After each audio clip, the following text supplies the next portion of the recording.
saphenous vein, Sylvain Chastanet from France. Thank you, Peter. Since 30 minutes, you have been told how to destroy the saphenous vein, and I have only 5 minutes to try to convince you to save the saphenous vein.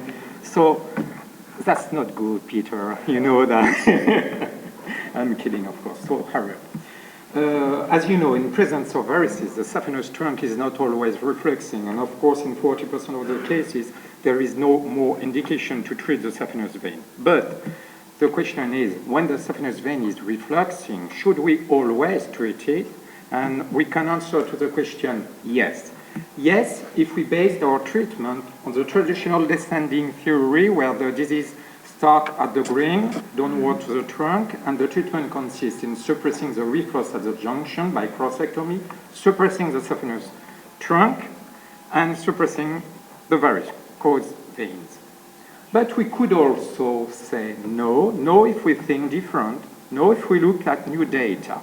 You know that in presence of a great saphenous vein refluxing, the junction is competent in more than 40% of the cases. That's the reason why Michel said that the myth of compulsory high ligation has fallen.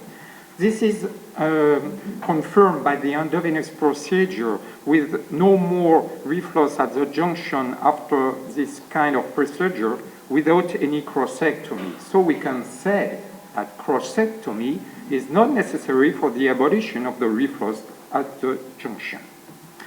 If we are looking at the long-term results of the so-called radical treatment crossectomy stripping, there is a high rate of recurrence, as well as for surgery for revas. So we can say that crossectomy stripping is not a radical treatment. If we are looking now at clinical recurrences after endovenous procedure, it's very interesting to observe that at least 50%, I said 50% of clinical recurrences occur without any reflux on the great saphenous vein. That's the reason why also Denis Creton said that after removing great saphenous vein, there is a bad prognostic for patients without no more drainage trunk. And he suggests that the pathology of the tributaries is more important than that of the trunk.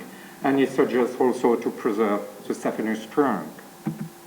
If we looked at the etiological mechanism of the disease, you know that traditional valvular hypothesis based on insufficiency of terminal valves is increasingly challenging by parietal hypothesis based on functional, morphological, and biochemical studies.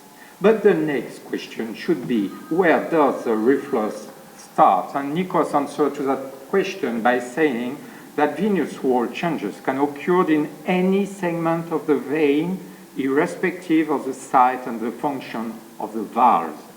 And in another famous study, where I studied the venous reflux progression, his results were in contradiction with the traditional assumption that primary reflux develops starting at the junction level and proceed in a retrograde manner. So we can say that the progression of the disease is from tributaries towards the saphenous trunk. This is the ascending or multifocal theory.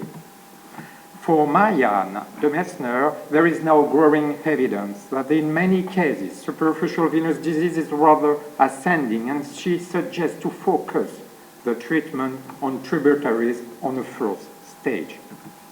And in conclusion, for John Bergan, it appears that in the future, the saphenous vein will not be the target of the therapy that it is today. So we should probably think different. We should probably think to a new strategy based on the ascending or multifocal evolution of the disease. You know that in standing position, the hydrostatic pressure increases from the top to the bottom of the leg. This hydrostatic pressure is higher in the lower part, leading to dilate the weakest vein and to create a varicose reservoir. And due to the pressure and the filling effect of this varicose reservoir, the reflux and dilatation would progress uprising to the trunk and to the junction. So the consequences of this ascending evolution concept is that varices are not due to the refluxing saphenous vein, and the first target should not be the saphenous vein, because the saphenous vein is not guilty in many cases. Varices should be the target of the treatment. That's the Hasval method. The goal is to improve saphenous hemodynamics, and we have published the effect of this isolated phlebectomy and saphenous reflux by the Hasval method with 4 years of follow-up, and we have found that there is no more reflux on the great saphenous vein in almost 70% of the case, with good results at 4 years. And we observed also a significant reduction of the great saphenous vein diameter. So we can say that the ablation of the varicose reservoir had significantly improved the saphenous vein. So in conclusion, I would say that please try to think different, please to think to a new strategy, and please try to save the saphenous vein. Thanks a lot for your attention. Thank you very much.